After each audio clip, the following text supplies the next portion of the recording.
Alors, bonjour mes amis et bienvenue dans cette nouvelle vidéo.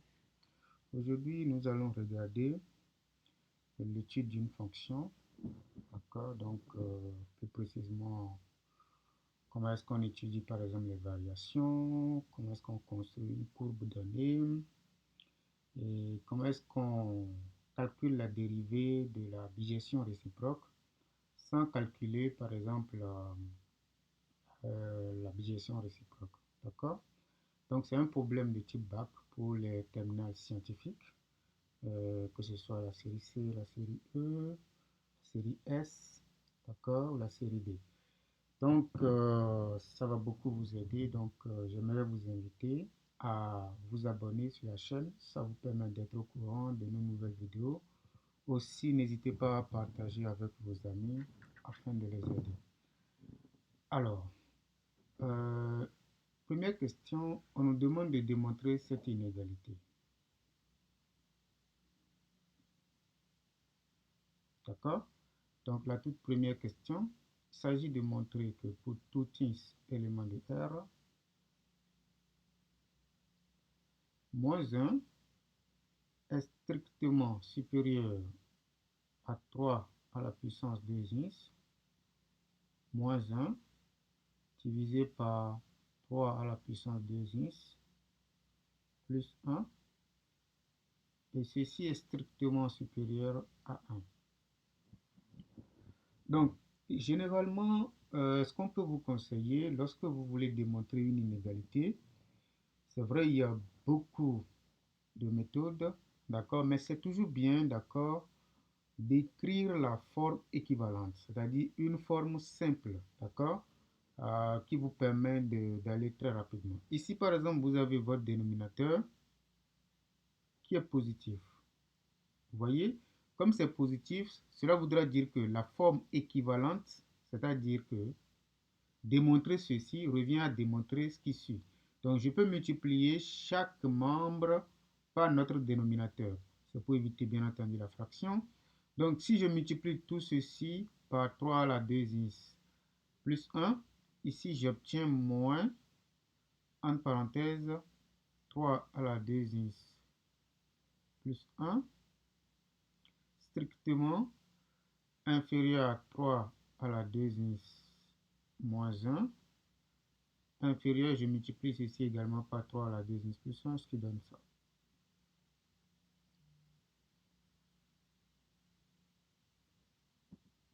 D'accord?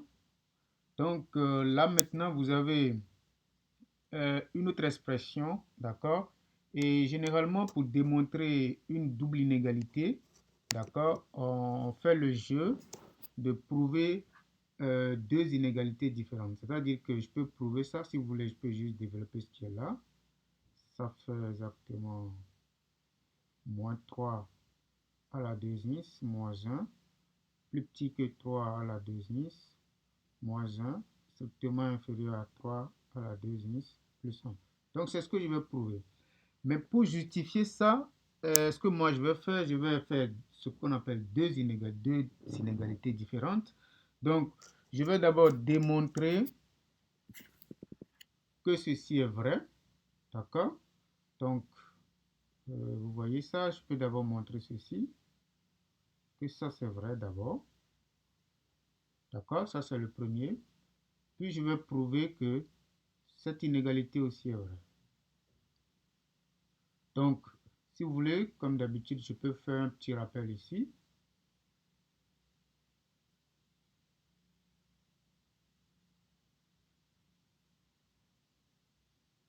D'accord?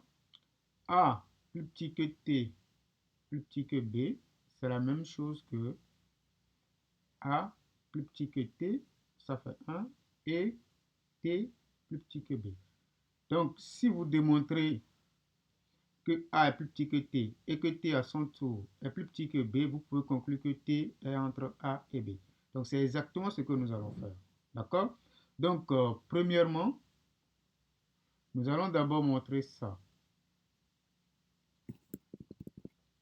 Nous allons d'abord montrer que moins 3 à la puissance 2x moins 1 est plus petit que 3 à la puissance 2x moins 1, quel que soit le x. Mais n'oubliez pas, vous voyez, vous avez un moins 1 ici, puis moins 1 de ce côté. D'accord? Si vous voulez, pour démontrer ceci, vous pouvez juste faire la différence, ça, moins ça, pour voir est-ce que le résultat va être inférieur à 0. Ça, c'est une méthode. Vous pouvez juste aussi, en regardant le moins 1 ici qui se répète, ça revient simplement à comparer ça avec ça. C'est bon? Donc, quel que soit le x élément de R, les fonctions exponentielles sont des fonctions, disons, très gentilles. Donc, moins 3 à la puissance 2x, on sait que tout le temps, ça va être inférieur à 0. En fait, 3 exponentielle 2x est toujours plus grand que 0. Ça, c'est la fonction exponentielle de base, n'importe quoi. C'est toujours plus grand que 0. Donc, quand on prend ce moins-là, on l'a fait avec ce moins, ça va être plus petit que 0. D'accord? Et 3 exposant 2x est plus grand que 0. Donc, vous avez un nombre qui est plus petit que 0, l'autre est plus grand que 0. Ça implique simplement que moins 3 à la puissance 2x est strictement inférieur à 3 à la puissance 2x. Maintenant, je peux ajouter moins 1 des deux membres. Ça voudra dire que moins 3 à la puissance 2x moins 1 est plus petit que 3 à la puissance 2x moins 1. Là, j'ajoute moins 1 des deux côtés, d'accord? Ça ne change pas l'inégalité. Je n'ai pas multiplié, il faut faire attention. D'accord? J'ai juste ajouté. Donc, on obtient, d'accord, l'inégalité, d'accord, souhaitée. Donc ça, on vient de prouver la première inégalité. D'accord? On fait la même chose pour la deuxième inégalité. J'écris d'abord ce qu'on veut démontrer. Nous avons 3 à la puissance 2x moins 1, strictement inférieur à 3 à la puissance 2x plus 1. D'accord? Regardons correctement ces deux expressions, comme j'ai dit tantôt. On peut toujours prouver, d'accord, que la différence, on peut faire par exemple ceci, moins tout ceci, et voir que le résultat est plus petit que 0. Ça, c'est aussi une méthode. Mais on peut voir que au niveau des deux membres, il y a une expression, un terme qui se répète, et donc il suffit de comparer ce terme-là avec ce terme-là. Donc, sans doute, moins 1 est plus petit que 1, d'accord? Ça implique qu'en ajoutant membre à membre le même nombre, c'est-à-dire en faisant moins 1 plus 3 à la puissance 2x, ça sera inférieur à 1 plus 3 à la puissance 2x. Vous voyez, c'est très simple. Donc, ça nous permet d'avoir l'inégalité en question. Donc, ça fait le double étoile. Pardon, ça c'est double étoile. Donc, quand on regarde l'étoile avec le double étoile, d'accord, on conclut que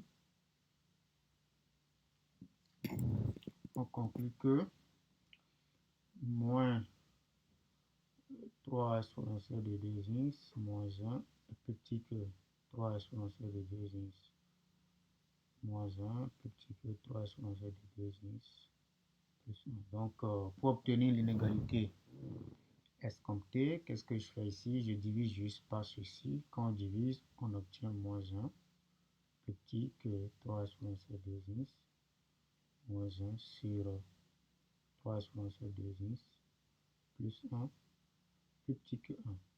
Ça, parce que c'est positif en fait. D'accord? Donc ça, c'est la toute première question. Maintenant, on nous donne dans la question 2 une fonction définie de R vers moins 1 avec f de x égale exactement ceci. D'accord? Puis dans la première question, on nous dit de montrer que f est une application. Nous montrons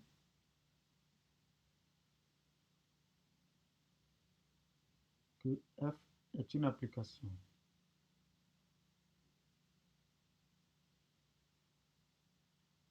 Donc je vous rappelle, Pour montrer qu'une fonction est une application, il suffit de montrer que son domaine, d'accord, est égal à son ensemble de départ. D'accord? Donc, nous allons chercher le domaine de cette fonction-là. D'accord? Mais ici, il y a une particularité. L'ensemble d'arrivée, vous voyez, c'est pas un R. Donc, le domaine ici. Donc, ça, c'est juste une notation. Je peux aussi mettre D de F. Donc, domaine de F égale ensemble. Is élément de R. Donc, is élément de l'ensemble de départ. Tel que toute cette fonction-là, d'accord, toute cette expression, 3 exposant 2 nis, moins 1 sur 3 exposant 2 nis, plus 1, d'accord, soit dans cet intervalle, donc compris entre moins 1 et 1. D'accord? Donc, d'après la question précédente, qu'est-ce que nous avons? Donc, d'après la question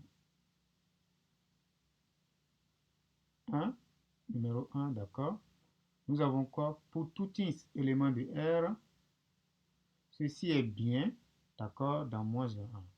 D'accord, moins 1 est plus petit que 3 à la puissance 2 nis, moins 1 sur 3 à la puissance 2 nis, plus 1, strictement inférieur à 1. Par conséquent, le domaine est égal à R. D'accord? C'est-à-dire que tout élément ici, d'accord, permet de réaliser ceci. Ça veut dire que notre domaine, c'est tout le R. OK. Donc, le domaine étant l'ensemble de départ, d'accord, on peut conclure que F est une application. F est une application. D'accord? Car le domaine de F est égal à l'ensemble de départ. Ensemble de départ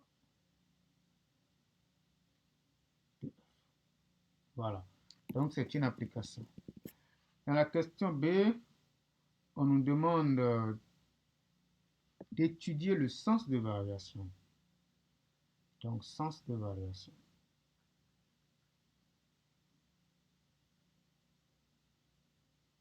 Donc, je rappelle, pour étudier le sens de variation, il suffit de regarder le domaine. C'est déjà fait, on va juste rappeler ça. Après ça, il faut regarder la continuité puis la dérivabilité. Dérivabilité sur votre domaine. Donc, ça vous permet de réviser en même temps les notions sur les fonctions. Donc, vous étudiez la continuité et la dérivabilité sur votre domaine. D'accord? Sur le domaine qu'on a trouvé tout à l'heure. Puis, nous allons calculer la fonction dérivée. Fonction dérivée. D'accord? Plus le signe, plus son signe, donc on étudie le signe, plus commentaire. Donc, c'est le commentaire, c'est-à-dire l'interprétation de son signe là, parce que si la dérivée par exemple est supérieure à 0, ça voudra simplement dire que la fonction est strictement croissante. Donc le sens de variation, c'est que la fonction est strictement croissante, ou bien la fonction est strictement décroissante, d'accord, sur des intervalles en fait de son ensemble de définitions. D'accord? Dans le sens de variation, on n'a pas besoin, d'accord, de mentionner le tableau de variation. C'est lorsqu'on demande les variations, d'accord, qu'il faut aller jusqu'au tableau. D'accord? Donc ça, c'est que des rappels. Donc, nous avons 3 points importants. D'accord? Avec ces 3 points-là, on pourra conclure sur le sens de variation. Déjà, le premier point, c'est déjà un très bon point. C'est juste un rappel, puisque le domaine, c'est déjà R. Le premier point n'est pas compliqué. On rappelle juste le domaine, c'est R. Donc, le deuxième point, maintenant, on va parler de la continuité et de la dérivabilité de notre fonction sur le domaine de définition. Allons-y. Vous avez notre fonction ici. C'est une fonction très gentille. C'est des fonctions exponentielles de base 3. Donc, il n'y a pas grand problème ici. Qu'est-ce qu'on fait lorsqu'on a une fraction généralement? Si vous avez une fraction et que vous voulez discuter de son ensemble de continuité, de son ensemble de dérivabilité, il suffit de se concentrer sur son dénominateur et sur son numérateur. Donc, vous parlez d'abord de leur continuité et de leur dérivabilité. D'accord? Donc, ces deux fonctions, donc je vais simplement dire les fonctions, d'accord, qui a i s'associe 3 exposant 2x moins 1 et i associe, donc ça c'est le dénominateur. Vous voyez, c'est des fonctions simples, d'accord? Ça c'est la fonction exponentielle est une fonction gentille, que ce soit la base, quelle que soit la base. Donc, sont en réalité continues et dérivables en même temps sur tout R. C'est des fonctions gentilles. Donc, sont continues et dérivables sur R. Donc, sur notre domaine, d'accord? Donc, sur le domaine. Parce que le domaine, c'est R ici, il n'y a pas de problème. Mais avant de se prononcer sur la fraction, d'accord, sur le quotient, qu'est-ce que je fais? Je dois mentionner juste que le dénominateur est bien différent de 0. D'accord? Euh, c'est ça. Donc, quel que soit, ici, bien entendu, vous voyez dans le domaine de définition, vous voyez, je n'avais pas trop mentionné que le dénominateur était différent de 0 parce que ce domaine-là, cette condition-là est plus forte que ce qu'il y a que de poser que le dénominateur est différent de 0. Donc, ici, c'est parce que la question précédente nous donne des informations que pour tout x dans R, ceci est déjà entre moins 1 et 1. Donc, c'est une fonction, c'est une condition qui permet d'assurer l'existence du dénominateur. D'accord? Sinon, par exemple, on pouvait ajouter ceci, mais ce n'est pas trop important ici. On pouvait dire ça. D'accord? Mais on va juste remarquer que pour tout x dans R, le dénominateur est bien différent de 0. Il n'y a pas de problème. Mais la première question nous donne déjà des informations que, quel que soit le x dans R, le dénominateur est différent de 0. Sinon, il ne peut pas être dans moins 1. Il ne peut pas exister et être dans moins 1. Donc ça, je voulais juste le rappeler. Donc, pour parler de la continuité de la dérivabilité, il faut s'assurer que pour tout x élément de R, que votre dénominateur est bien différent de 0. Vous voyez? Par conséquent, la fonction, d'accord? Donc ça c'est, si vous voulez, donc la fonction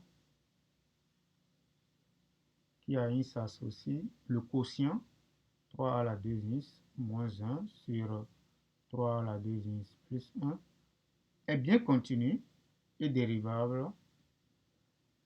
Est continu et dérivable sur R. D'accord? Comme quotient de deux fonctions dérivables dont le dénominateur est différent de 0. C'est bon? Donc ça c'est bon, il n'y a pas de problème. Nous avons que le domaine de continuité c'est R, le domaine de dérivabilité aussi c'est R. Maintenant la fonction dérivée maintenant. Fonction dérivée. Donc c'est la dernière partie, mais la dernière partie il faut faire trois choses. Il faut calculer la dérivée. Après il faut regarder son signe. Puis après on commente en fait le signe. Donc quel que soit un élément du domaine, je peux maintenant calculer la dérivée. F' de x, vous voyez ici, c'est une fraction. D'accord? Si vous voulez, je peux juste rappeler f de x.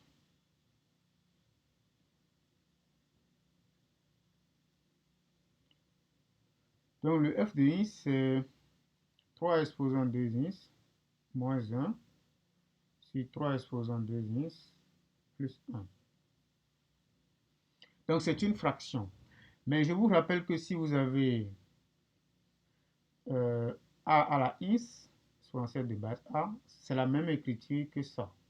Ça fait x logarithme népérien de a. Donc, si vous avez a à la puissance f de x, c'est en réalité exponentielle de f de x, logarithme népérien de a. Donc, c'est une autre, il faut, si vous voulez écrire 3 à la puissance 2 d'une autre manière, c'est-à-dire si vous vous sentez à l'aise avec la fonction exponentielle de base e, Vous pouvez transformer ce qui est donné là sous cette forme. Ça vous permet d'éviter des tracasseries. Mais bon, si quelqu'un est plus à l'aise avec 3 à la puissance des ins, c'est pas grave. Donc, je peux juste écrire ceci. Donc, ça fait exponentielle de 2 ins. Donc, f de ins ici, c'est égal à 2 ins. Donc, ça fait exponentielle de 2 ins. Logarithme népérien de 3. Donc, moins 1. On fait la même chose au dénominateur. Ça fait exponentielle de 2 ins. Logarithme népérien de 3 plus 1.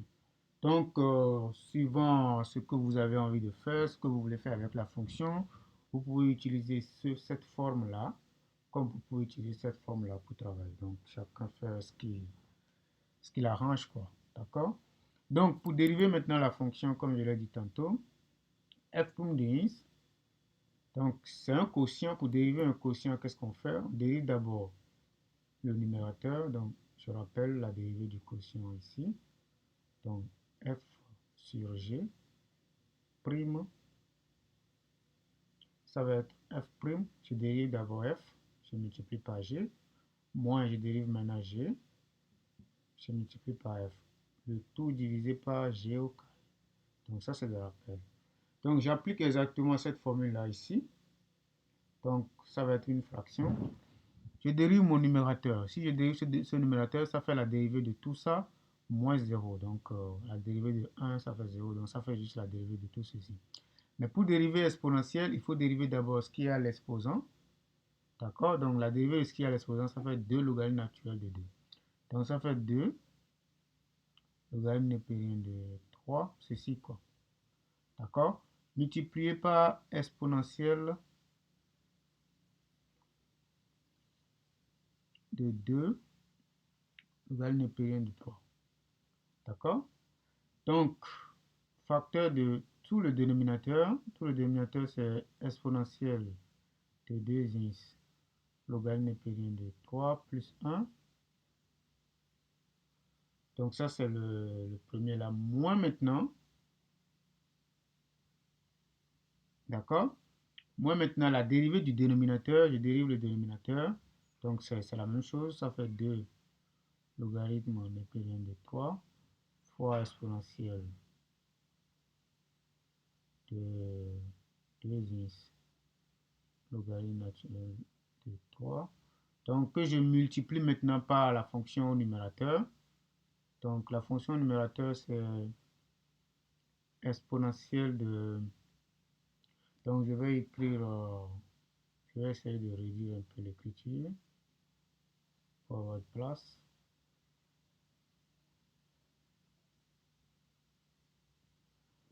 Donc, comme tantôt, f' de ins. Donc ça fait la dérivée du numérateur, comme on vient de le dire. Donc ça fait 2. On a une période de 3, facteur de exponentielle de 2 ins. Nous gagnons une période de 3 plus 1. Ça, c'est la dérivée.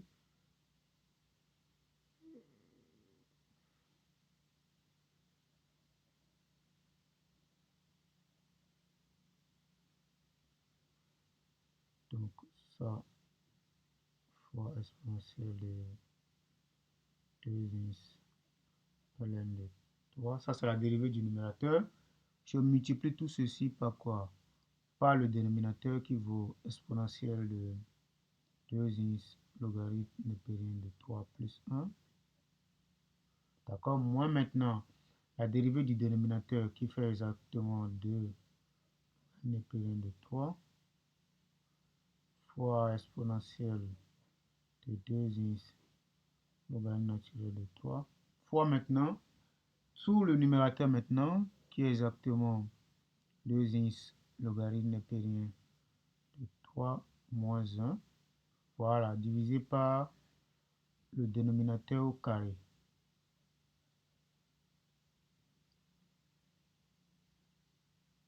Voilà. Donc ici maintenant, si vous voulez, pour bien calculer les choses, qu'est-ce que je peux faire? Je peux juste mettre ceci en facteur. Je peux mettre en évidence 2 logarithme népérien de 3, exponentielle de 2x logarithme népérien de 3, facteur de, donc ça va être égal à 100, exponentielle de 2x logarithme népérien de 3, plus 1, d'accord, moins maintenant tout ceci, donc moins exponentielle de 2x logarithme népérien de 3, moins, d'accord, moins tout ceci, ça fait moins ça, plus 1, d'accord, donc plus 1. Donc on voit que, donc sur tout le dénominateur,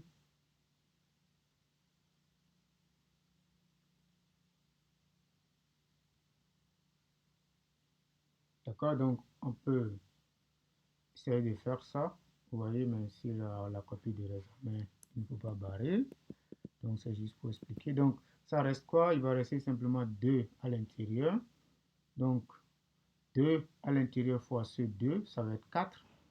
Donc on obtient 4, d'accord, logarithme naturel de 3, multiplié par exponentielle de 2x, logarithme népérien de 3 sur ce carré.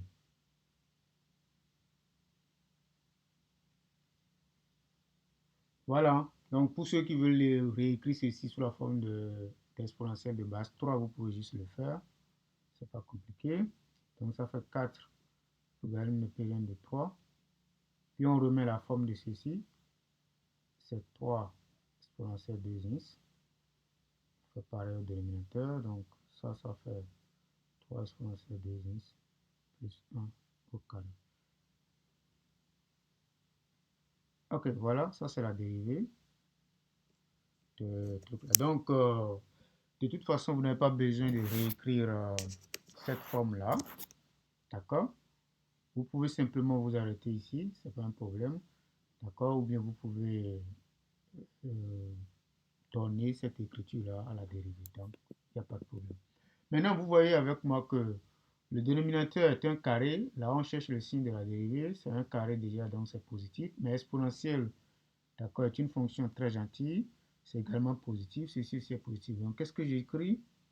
Quel que soit un élément de R, 4 logarithme népérien de 3, c'est bien positif, d'accord? Parce que 3 est supérieur à 1. Donc, si je multiplie ceci par 3 à la puissance 2i, j'obtiens un truc positif. Et également, ce qui est au dénominateur là, d'accord, c'est un nombre au carré, donc c'est aussi positif. Par conséquent, le quotient est positif. Donc, ceci implique que la dérivée, en fait, est strictement positive, quel que soit x élément de R. Donc, ce qui nous permet de dire que f est strictement croissante.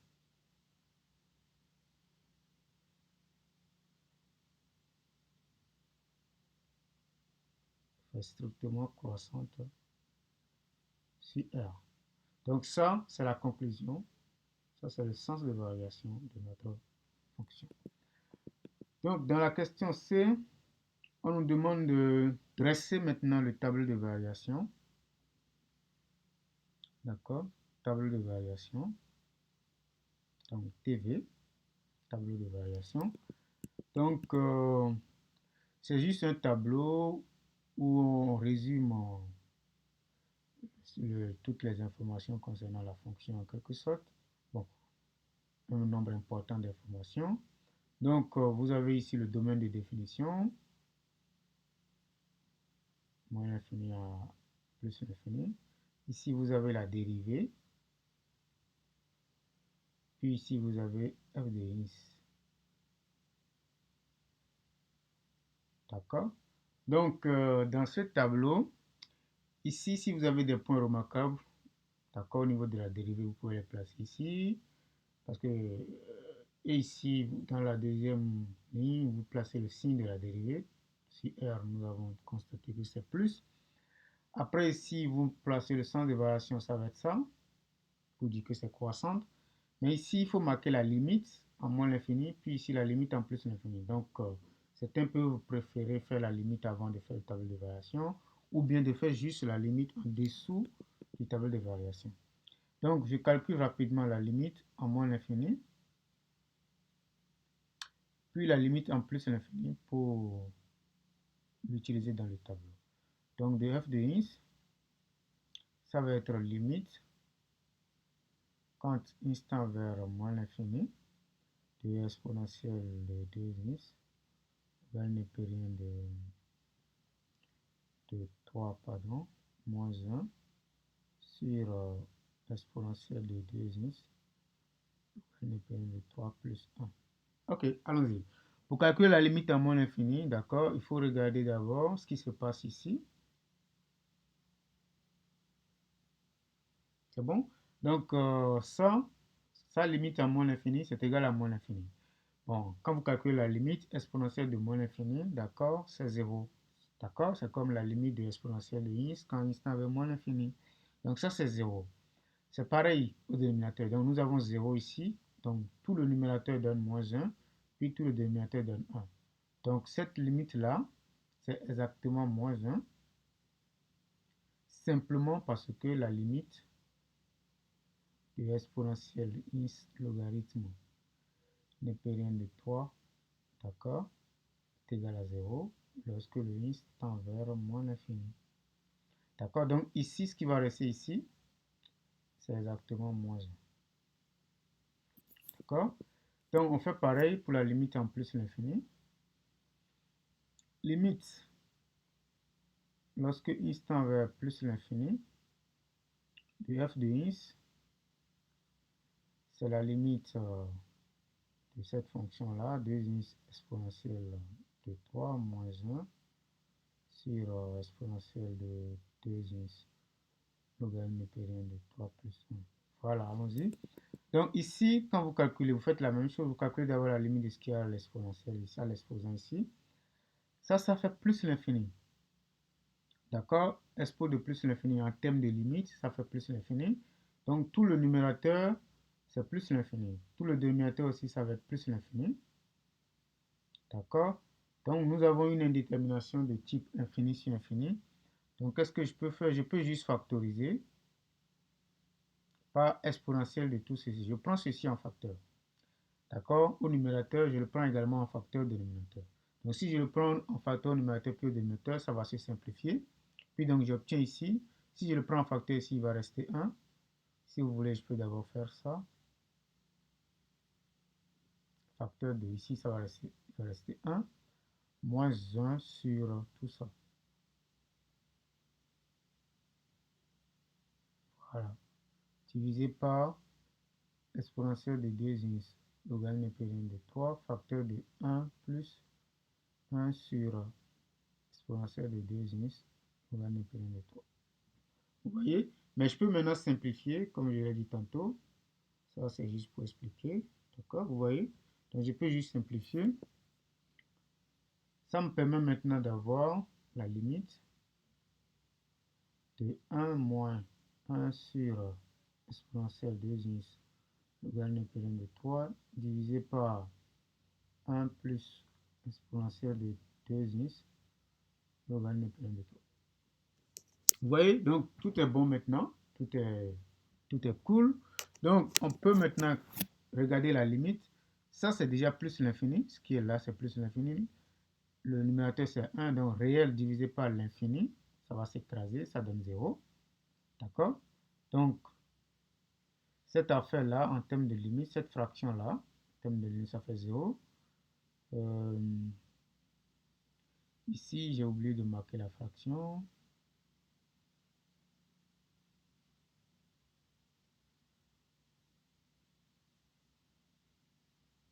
Donc, ça, c'est plutôt 1 sur exponentielle de 2x logarithme de 3. Donc, ça aussi, ça fait 0. Vous voyez, donc ici, vous avez 1 au numérateur désormais, puis 1 au dénominateur. Donc, le résultat de cette limite-là, c'est égal à 1. Simplement parce que ceci est 0. D'accord? Ceci est 0. Donc, nous avons que la limite de f de x, lorsque le x tend vers plus l'infini, qui vaut 1. Donc, on peut remplir notre tableau facilement. Donc, je rappelle, vous pouvez faire la limite avant de faire le tableau de variation, comme vous pouvez le faire en dessous du tableau. OK. Donc, avec ça, nous pouvons maintenant... voilà, nous avons maintenant le tableau de variation. Et donc, on peut maintenant répondre à la question qui suit. La question suivante, on nous dit de représenter la courbe. Waouh, c'est très bien.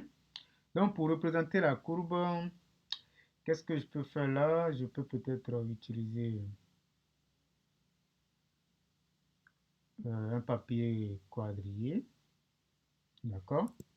Là, vous avez un papier quadrillé qui me permet de construire la courbe. Donc, qu'est-ce que je vais faire? Donc, vous avez ça.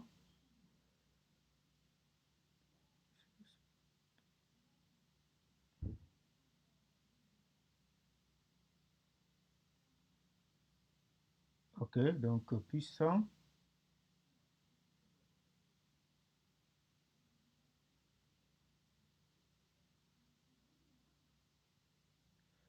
Donc, on demande de représenter la courbe, puis de prendre comme unité graphique 2 cm. C'est pour que, bon, qu'il y ait assez d'espace. Mais regardez par exemple ceci. Vous avez la limite en moins l'infini qui vaut moins 1.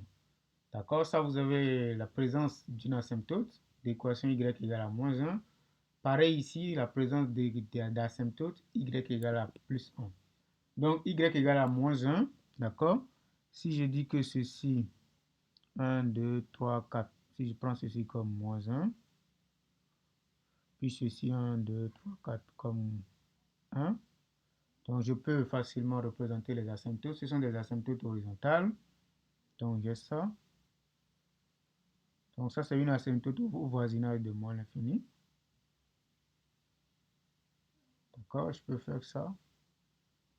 D'accord, nous avons également une asymptote ici au voisinage de plus l'infini. Vous voyez? Donc, avec ça, il faut regarder simplement votre tableau de variation. Vous voyez, c'est une fonction croissante. D'accord, donc dans le voisinage de moins l'infini, c'est une fonction qui suit son asymptote. Vous voyez, qui suit son asymptote.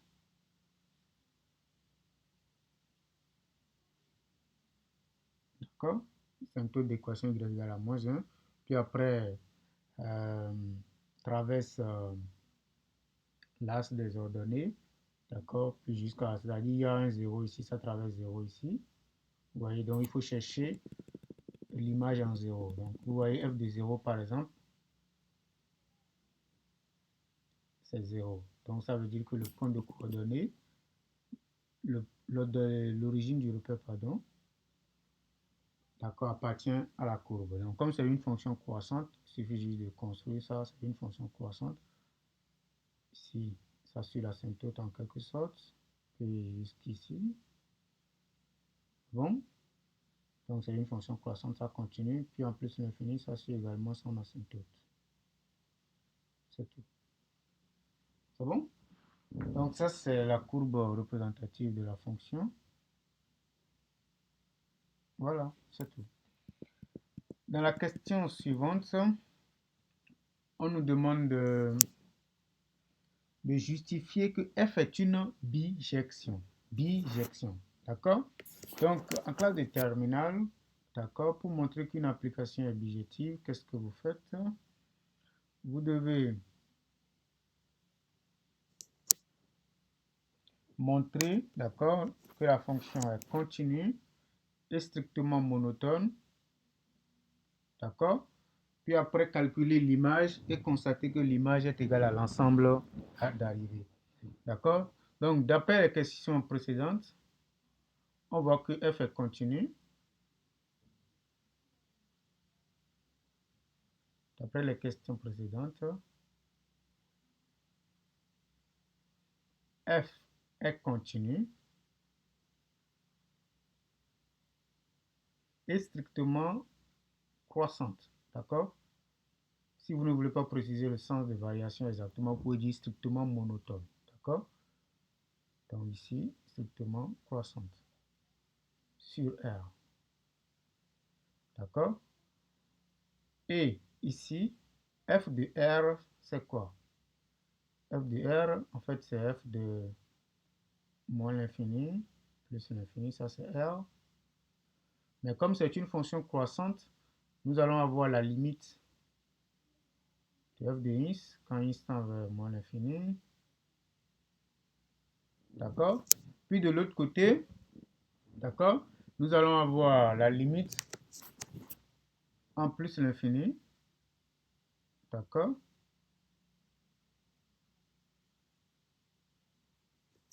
Nous allons avoir la limite en plus l'infini.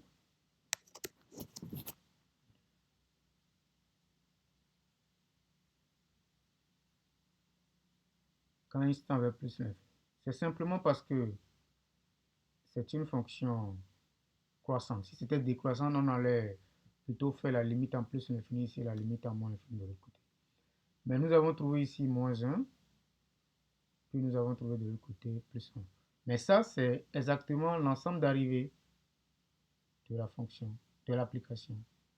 Ensemble d'arrivées. Vous voyez, quand c'est comme ça voudra dire que f est bijective. D'accord? Sinon, rigoureusement, la fonction f réalise une bijection de R vers f de R. D'accord? Mais puisque ici, le f de R donne exactement l'ensemble d'arrivées de la fonction, ça voudra dire que f est une bijection. D'accord? Conclusion, donc, f est une bijection.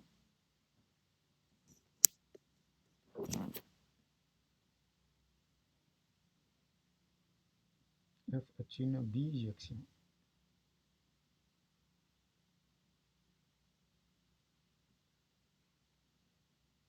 Voilà. Ok. Donc, maintenant, on nous dit que G représente la bijection réciproque. Vous voyez? On nous dit ici que G représente la bijection réciproque. Donc, c'est ça. G représente la bijection réciproque de la fonction f. Puis, on nous dit de justifier, d'accord, que G est dérivable sur moins 1 à 1. D'accord? Allons-y. Donc, je rappelle que pour une application, pour une bijection réciproque, donc, puisque G est une bijection réciproque, donc G est défini rigoureusement de moins 1 vers R, parce que F est défini de R vers moins 1, donc sa bijection réciproque est définie de moins 1 vers R. Donc, pour démontrer que, ça c'est juste un rappel pour vous aider à comprendre correctement les choses. Donc, je rappelle que,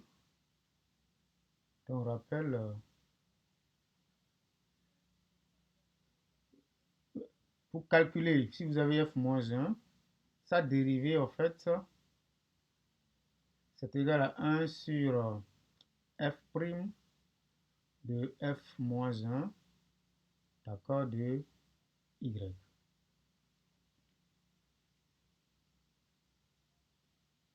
D'accord? Donc, pour déterminer l'ensemble de dérivabilité, ça c'est juste un rappel. Ça vous permet d'avoir une idée de l'ensemble de dérivabilité de la bijection réciproque, qui est G ici, qui est noté G. Donc, il suffit de regarder ce qui se passe avec la dérivée. D'accord? Donc, tout à l'heure, qu'est-ce qu'on avait obtenu? On avait obtenu que la dérivée, quel que soit le x, élément de R, on avait remarqué que la dérivée était égale à quoi? Était égale à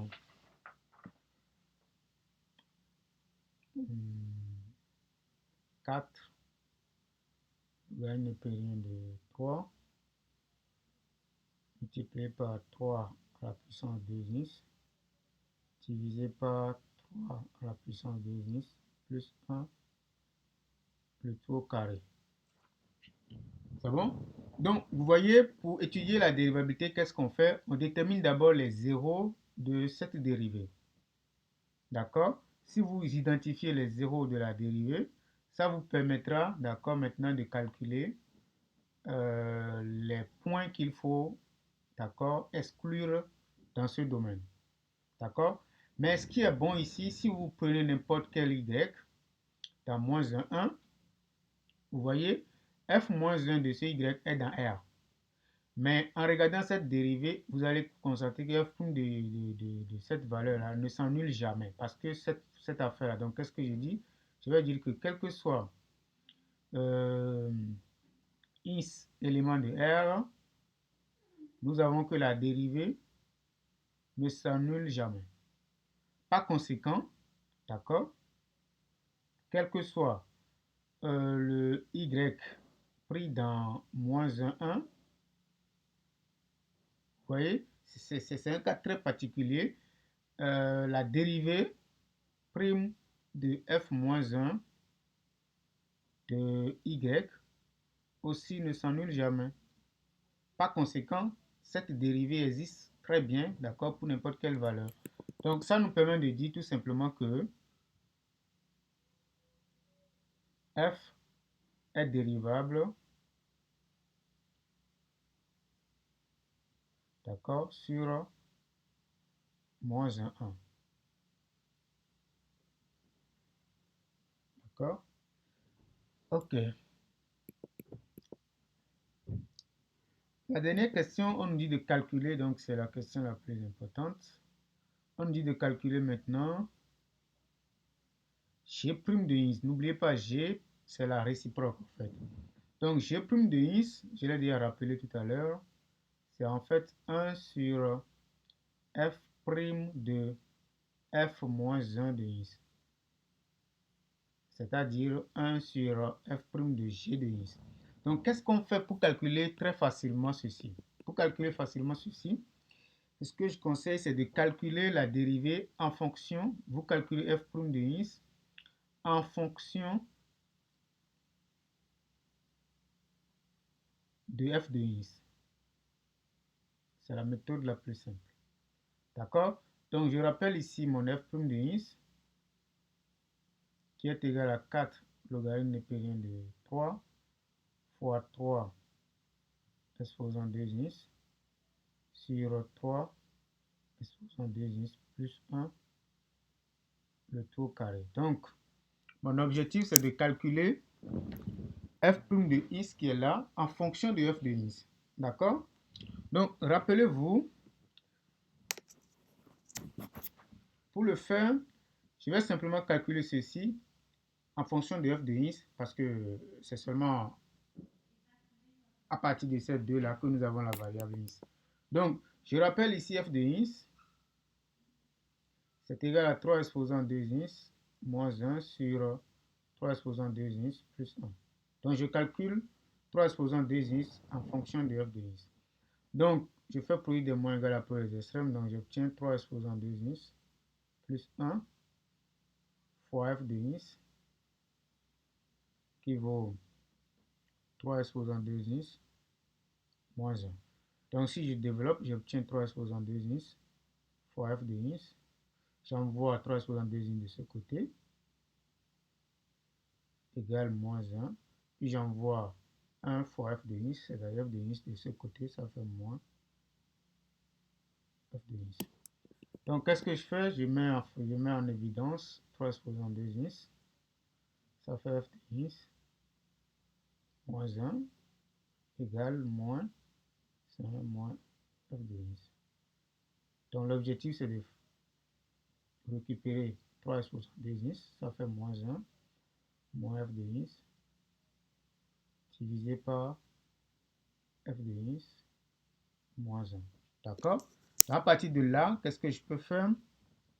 Je peux juste envoyer les moins 1 au dénominateur, du numérateur au dénominateur, puisqu'il y a trop de moins au numérateur là. Ça fait exactement 1 plus